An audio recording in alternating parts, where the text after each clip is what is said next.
everybody, I'm Pia from Stitches and Scraps, and today I'm going to show you how to make a foundation row in Tunisian crochet.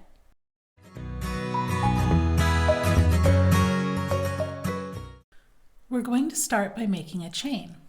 We're going to chain the number of stitches that we want in our first row without any extras for turning chains or anything like that. We don't need those here.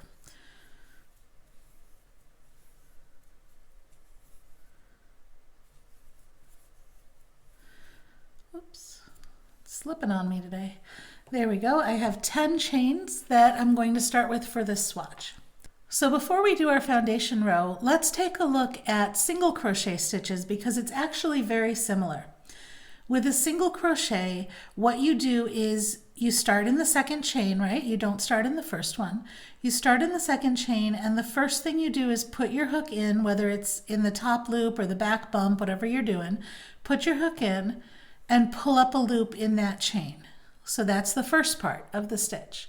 And then the second part of the stitch, you yarn over and you pull through the 2 loops on your hook, right?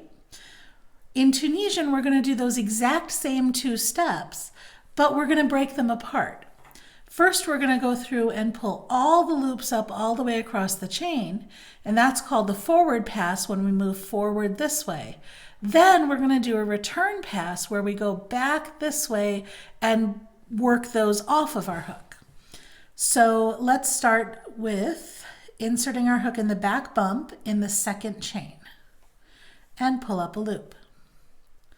Okay, now I have the one I started with and then I have one more. I'm going to keep going all the way down and pull up a loop in each one of these chains. So you need a hook that can hold as many loops as you need to pull up. Tunisian hooks are very long and straight so that they can hold lots and lots of stitches. You can even get circular ones if you're doing something like making a blanket where you really need a lot of stitches to be held. But for the purpose of the tutorial, I am using this hook, which is a Brittany. It's a regular crochet hook, but it's got a long straight shaft without a thumb grip. So it's perfect for Tunisian for small amounts like this swatch here. I got this, Brittany sent it to me when I did a review for them a little while ago. I'll put the link in the description on the video if you're watching this on YouTube. But now I had started with 10 stitches, right? And now I have 10 stitches going across here. 1, 2, 3, 4, 5, 6, 7, 8, 9, 10.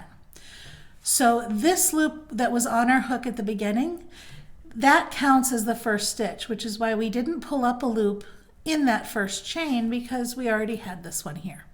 So we have 10 loops, and that's going to give us 10 vertical bars when we make our return pass.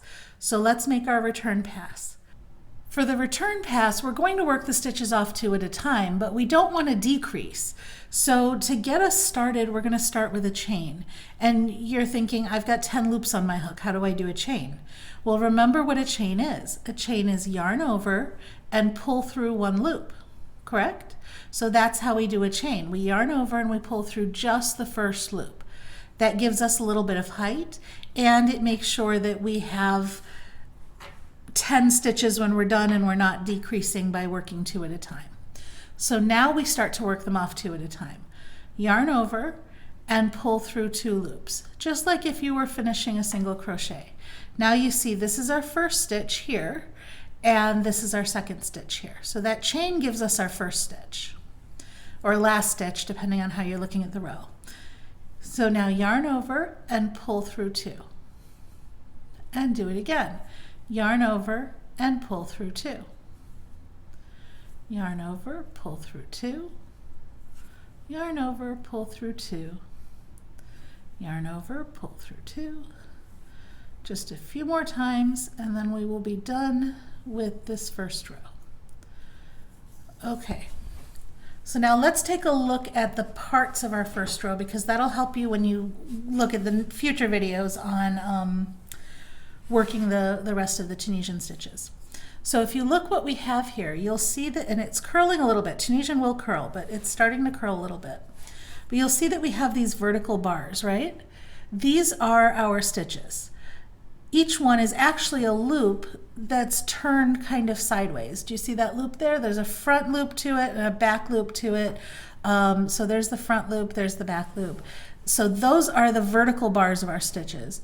And then here you've got something that looks almost like a chain that runs between those vertical bars, and that's the tops of our stitches. So we should have 10 stitches. 1, 2, 3, 4, 5, 6, 7, 8, 9, and then there's that chain for the 10th stitch. So every loop that we pulled up from our foundation chain has now become a vertical stitch. And that's how you do the foundation row of Tunisian crochet. Now for some more complicated patterns, you will have a different foundation row, but for your basic Tunisian crochet stitches, when you're not dealing with lace or any fancy patterns, this is probably going to be how you're going to start your project. If you enjoyed this video, please give me a thumbs up, share it with your friends, or leave me a comment. You can also subscribe to my YouTube channel for more great videos. Thanks for watching.